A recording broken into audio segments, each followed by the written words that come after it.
सम्मानित साथियों, नमो बुद्धाय, जय भीम। हमेशा की भांति एक बार पुनः हम लेकर आ गए हैं डॉक्टर अंबेडकर संदेश। आज के डॉक्टर अंबेडकर संदेश में हम बात करेंगे जिस तरह से 20 सितंबर 1932 को महात्मा गांधी ने आमरण अनशन शुरू कर दिया और जानते हैं किसी को अधिकार देने के लिए नहीं बल्कि अधिकार छीनने के लिए आमरण अनशन महात्मा गांधी ने किया है। अस्पृश्यों को जो अधिकार कम्युनल अवार्ड में मिला पृथक चुनाव क्षेत्र का, वो अधिकार यहाँ छीनने की कार्य योजना के तहत महात्मा गांधी ने 20 सितंबर 1932 को आमरण अनशन शुरू किया है। बाबा साहब चाहते हैं कि किसी तरह से जो कम्युनल अवार्ड गोलमेज सम्मेलन से जो अधिकार मिले अस्पृश्यों को, वो किसी भी तरह से हमारे हाथ से न जाएं, इसके लिए बाबा साहब संकल्पित हैं। 19 सितंबर 1932 को जब मीटिंग हुई आनंद फानन में, बाबा साहब ने अपना सार्वजनिक बयान जारी किया, लोगों में खलबली मच गई। उस मीटिंग में भी बाबा साहब स्पष्ट तौर पर कहते हैं कि हम किसी भी कीमत पर पृथक चुनाव क्षेत्र छोड़ने के लिए तैयार नहीं होंगे। लेकिन फिर भी महात्मा गांधी के प्राण बचाने के लिए बाबा साहब अपने स्तर से बहुत ज़्यादा प्रयास करते हैं। इसके बावजूद बाबा साहब के संबंध में बहुत दुष्प्रचार किया जाता पूरे देश के अंदर।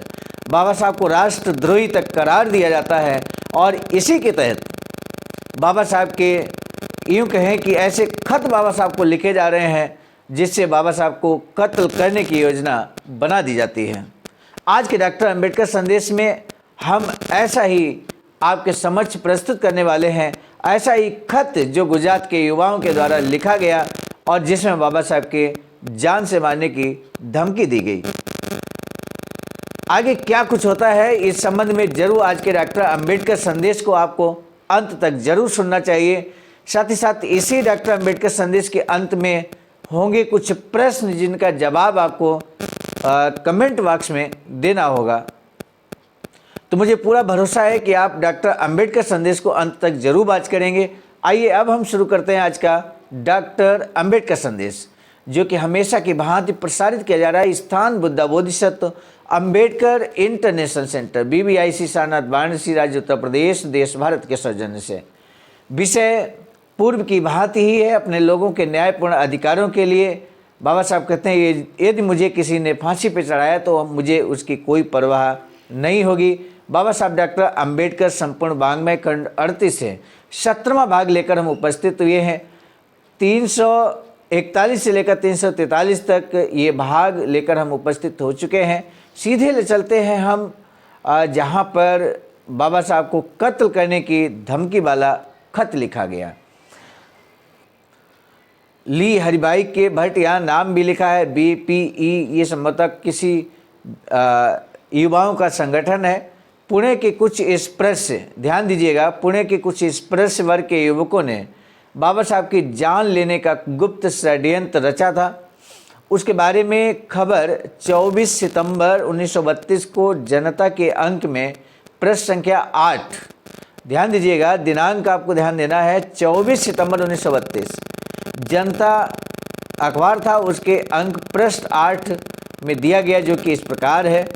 डॉक्टर अंबेडकर की जान को खतरा, पुणे के छात्रों की गुप्त सभा, हत्या की धमकी पुणे, इस तरह से ये हेडिंग बनती है। और दिनांक 23 सितंबर 1932 समय रात 8 बजे जनता की खास प्रतिनिधि के द्वारा भेजी गई खबर है। 2 दिन बीत चुके हैं, बातचीत जारी है। डॉक्टर अंबेडकर को दबाने के कई प्रयास किए जा रहे हैं। गवर्नर पर गोली चलाने वाले गोगटे पंथ के पुणे के रहने वाले कुछ छात्र गुप्त षड्यंत्र रच रहे हैं, ऐसी खबर प्रकाशित हुई है। डॉक्टर अंबेडकर को गायब कर देने से कई समस्याएं अपने आप हल हो जाएंगी और मिस्टर गांधी जी की जान भी बचेगी। वह पल भर हंसे, शायद कहना चाहते हों, ऐसी डरपोक मृत्यु से मैं नहीं डरता। बाबा साहब की निर्भीकता आप देखिएगा सम्मानित साथियों, किस तरह से मौत के सामने भी एक तरह से हंसकर उसका यूँ कहें कि ये कहने की कोशिश करते हैं कि हम किसी तरह की मृत्यु से नहीं डरते हैं। यानी कि अस्पृश्यों को, बहुजन समाज को अधिकार मिले, इसके लिए अपनी जान की भी परवाह बाबा साहब को नहीं होती है। लेकिन यहाँ के अस्पृश्य समाज को डॉक्टर अंबेडकर साहब की सुरक्षा के बारे में बहुत चिंता हो रही है और वे उनकी सुरक्षा के प्रति सचेत हैं। डॉक्टर बाबा साहब का अगर बाल भी बांका हो तो भी भयंकर अनर्थ हो जाएगा। उनके खून की एक बूंद भी बहे तो हजारों अस्पृश्य युवक बलिदान के लिए खड़े मिलेंगे। मिस्टर गांधी जी की दुर्दैवी प्रतिज्ञा का अंत ऐसे भयंकर परिणामों के साथ ना हो, यही सबकी इच्छा है। गुरुवार दिनांक 22 सितंबर 1932 के दिन सुबह 9 बजे नेशनल होटल में सर तेज बहादुर सप्रू और बैरिस्टर जयकर डॉक्टर अंबेडकर से मिलने आए। उनमें 9 बजे से लेकर 12:30 बजे तक यानी कि लगभग 2.5 घंटे चर्चा हुई। चर्चा में सर्वप्रथम बताया गया कि डॉक्टर अंबेडकर ने जो योजना पेश की है उसमें स्वतंत्र निर्वाचन क्षेत्र अगर नहीं भी हो तो भी उनकी बनाई प्राथमिक चुनाव की योजना मिस्टर गांधी को पूरी तरह मान्य नहीं है, क्योंकि मिस्टर गांधी के मत में उससे पृथक निर्वाचन क्षेत्र की बदबू आती है। यानी कि जब योजना महात्मा गांधी स्वयं प्रस्तुत नहीं कर सके और आमरण अनशन शुरू कर दिया बिना किसी योजना के। हालांकि उन्होंने मीडिया में अपना एक वक्तव्य दिया महात्मा गांधी ने 20 सितंबर 1932 को, और मीडिया वालों को ये बताया कि हम जो कम्युनल अवार्ड में पृथक चुनाव क्षेत्र जो अस्पृश्यों को मिला है वो जब तक खत्म नहीं हो जाता हम आमरण अनशन करेंगे। तब बाबा साहब कहते हैं कि महात्मा गांधी को कोई तो कार्य योजना रखनी चाहिए, उसकी जगह नई योजना रखनी चाहिए कि इस योजना के सारे अस्पृश्यों का भला हो सकता है। तो वो किसी तरह की एक योजना रखते भी हैं, लेकिन वो पूरी तरह से अव्यवहारिक होता है। वो स्वयं उस पर अमल करने के लिए सहमत नहीं होते हैं। इतनी घटिया योजना महात्मा गांधी रखते हैं। अंत में बाबा साहब योजना प्रस्तुत करते हैं और उस योजना में प्राथमिक चुनाव की बात कहते हैं।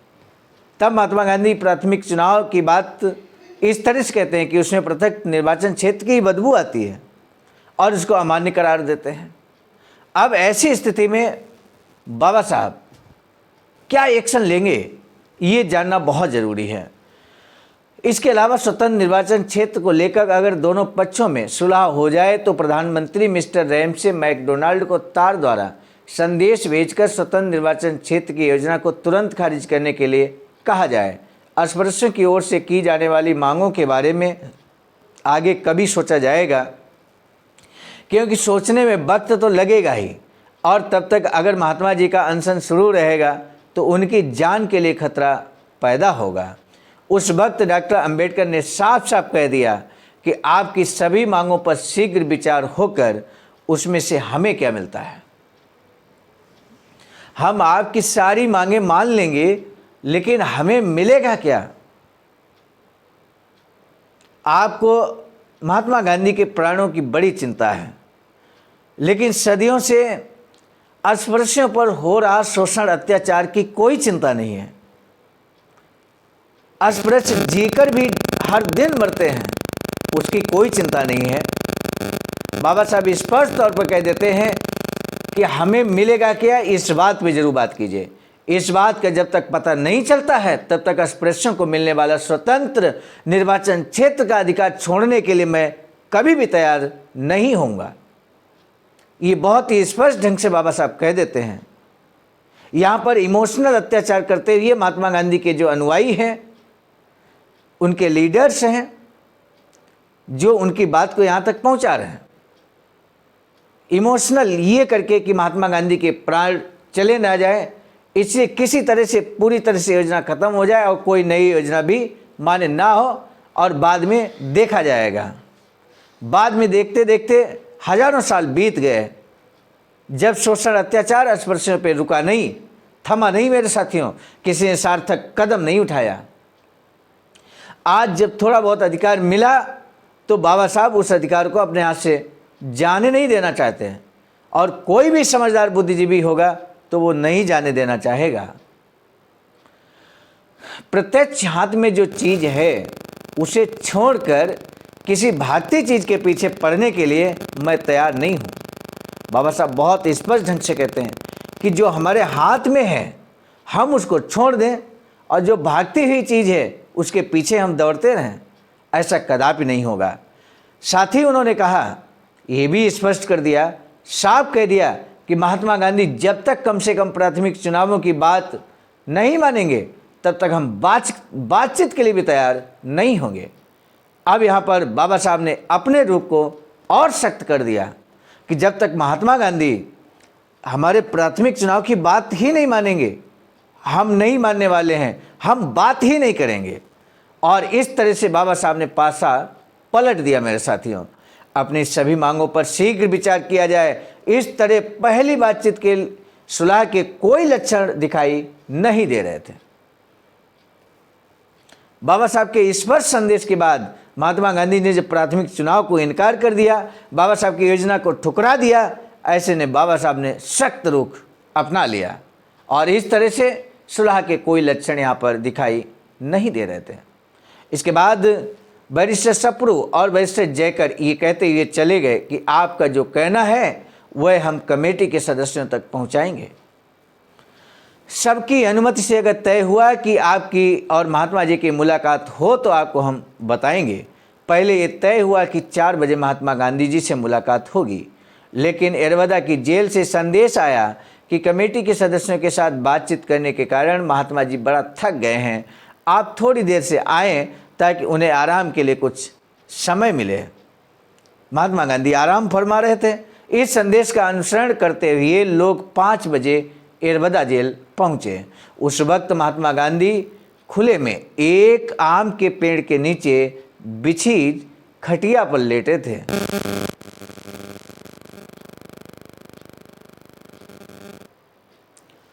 उनके आसपास उनके शिष्यों में से महादेव देसाई, सरोजिनी नायडू, वल्लभ भाई पटेल, राजगोपालाचारी, बिरला सर, चुन्नीलाल मेथा आदि लोग बैठे थे। पहले सर तेज बहादुर सप्रू जी ने महात्मा गांधी जी को होटल की घटनाओं का ब्यौरा दिया। डॉक्टर अंबेडकर ने करीब 1.5 घंटे तक भाषण दिया। उसमें उन्होंने अपनी नई योजना कम्युनल अवार्ड, इन दोनों के गुण दोषों का विश्लेषण किया। इस चर्चा में एक ही आश्चर्यजनक बात सामने आई, प्राथमिक चुनावों की बात का मिस्टर गांधी जी ने विरोध नहीं कर रहे थे, बल्कि वे उसके पक्षधर थे, या उन्होंने साफ साफ शब्दों में कह दिया। इसका क्या मतलब हुआ कि जो बीच में संदेश पहुंचाने का काम कर रहे थे, इधर से उधर, उधर से इधर, संभवतः वो भी अपना पक्ष उसमें प्रस्तुत कर रहे थे। महात्मा गांधी के सही संदेश को बाबा साहब तक नहीं पहुंचा रहे थे, ये यहाँ स्पष्ट होता है। यहाँ कह दिया गया कि आश्चर्यजनक बात सामने आई, अर्थात महात्मा गांधी प्राथमिक चुनावों की बात को मान रहे हैं, विरोध नहीं कर रहे हैं। इसका क्या मतलब है? इसका यही मतलब है कि कहीं ना कहीं इस बात में भी संदेह नज़र आता है कि जो लोग मीडिएटर थे वो भी अपना पक्ष उसमें प्रस्तुत कर रहे थे। वो सारे अधिकार अस्पृश्यों को वो भी हड़पने के लिए कोशिश कर रहे थे, ऐसा हम कह सकते हैं। आगे लिखा है, उन्होंने स्वतंत्र निर्वाचन क्षेत्र के प्रस्ताव में जो कुछ अच्छा था वह सब कुछ लेने के लिए हमारा अभिनंदन भी किया। यानी कि बाबा साहब ने जो नई योजना रखी उसमें स्वतंत्र निर्वाचन क्षेत्र की अच्छी चीज़ों का समाहित किया हुआ था और इसलिए इसका अभिनंदन भी किया गया। केवल कुछ एक जगहों पर लागू करने के बजाय आपको काउंसिल में मिलने वाली सभी जगहों पर इसे लागू करें, ऐसी सिफारिश भी उन्होंने की। उसके बाद पहले दिन की बातचीत पूरी हुई। प्राथमिक चुनावों के लिए महात्मा गांधी की सहमति मिलने से दोपहर में फैला निराशा का वातावरण सिमटने के आसार पैदा हो गए। सुलह की आशा निर्माण हुई। शुक्रवार की सुबह 9 बजे पुणे के सेठ शिवलाल मोतीलाल के बंगले पर डॉक्टर अंबेडकर की बची हुई मांगों पर विचार करना तय हुआ। बातचीत में जिन 4 विषयों पर विचार विमर्श होना था वे थे, पहला नंबर 1, प्राथमिक चुनावों के लिए कितने लोगों का पैनल हो। नंबर 2, केंद्रीय विधिमंडल में अस्पृश्यों के कितने प्रतिनिधि होने चाहिए। प्रांत विधिमंडल के अस्पृश्यों को कितनी जगह दी जाए। और नंबर 4, आरक्षण की सुविधा कितने समय तक रहे और उसे हटाना हो तो उसके लिए कौन सी शर्तें हों। यहाँ पर राजनीतिक आरक्षण की बात हो रही है। आगे हम अगले डॉक्टर अंबेडकर संदेश में विस्तार से बताने वाले हैं, इन्हीं 4 बिंदुओं को लेकर, बाबा साहब की कार्ययोजना को लेकर, और किस तरह से बाबा साहब ने यहाँ पर महात्मा गांधी को दबाव में ले लिया है, आज के डॉक्टर अंबेडकर संदेश में आपने देखा है। बाबा साहब का यहाँ पर सख्त रुख निश्चित रूप से हर किसी के लिए यहाँ पर झुकने को मजबूर कर दिया। ऐसा सख्त रुख बाबा साहब ने अपनाया है। मेरे साथियों, किस स्थिति एवं प्रश्न पर जनता अंक में डॉक्टर अंबेडकर साहब की धमकी का खत प्रकाशित हुआ और अस्पृश्य युवक क्या करेंगे, ये जरूर आप आंसर देंगे, मुझे बहुत खुशी होगी। प्रश्न नंबर 2 है, डॉक्टर अंबेडकर साहब कहाँ, किसे और क्यों मिलने गए और शिष्य कौन कौन थे। ये 2 क्वेश्चन है, 2 में से एक भी अगर आप आंसर देते हैं तो मुझे बेहद खुशी होगी। सम्मानित साथियों, आज का डॉक्टर अंबेडकर संदेश हम समाप्त करने से पहले बता दें, बाबा साहब की एक अधूरी इच्छा वैचारिकी सेंटर बनाने की है। बाबा साहब चाहते थे कि एक वैचारिकी सेंटर बनकर तैयार हो। अखिल भारतीय अनुसूचित जाति जनजाति कर्मचारी कल्याण एसोसिएशन के माध्यम से एक वैचारिकी सेंटर कुछ इस तरह का निर्माणाधीन है। सारनाथ, वाराणसी, राज्य उत्तर प्रदेश, देश भारत में। SBI account number IFC code Bahujan Bodhi Samaj Sangharsh समिति, जो कि आवाज का के ही अनुसांगिक संगठन है, के नाम से ये अकाउंट है। आप अपना धमदान कर सकते हैं। आपके बहुमूल्य धमदान से वैचारिकी सेंटर जल्द बनकर तैयार होगा। इसी के साथ आज का डॉक्टर अंबेडकर संदेश लेकर हम उपस्थित हुए थे मिशन नायक बुद्ध मित्र मुसाफिर सर, राष्ट्रीय महासचिव आवाज का नई दिल्ली की प्रेरणा में, साथ ही साथ संकलनकर्ता के रूप में परम आदरणीय विजय कुमार बौद्ध जी, प्रांतीय कोषाध्यक्ष आवाज का बिहार। प्रस्तुतकर्ता के रूप में मैं स्वयं सर्वजीत आर्य, राष्ट्रीय कोषाध्यक्ष आवाज का नई दिल्ली। मिलेंगे पुनः नए डॉक्टर अंबेडकर संदेश में, तब तक दीजिए इजाजत। आप सभी को सादर नमो बुद्धाय, जय भीम।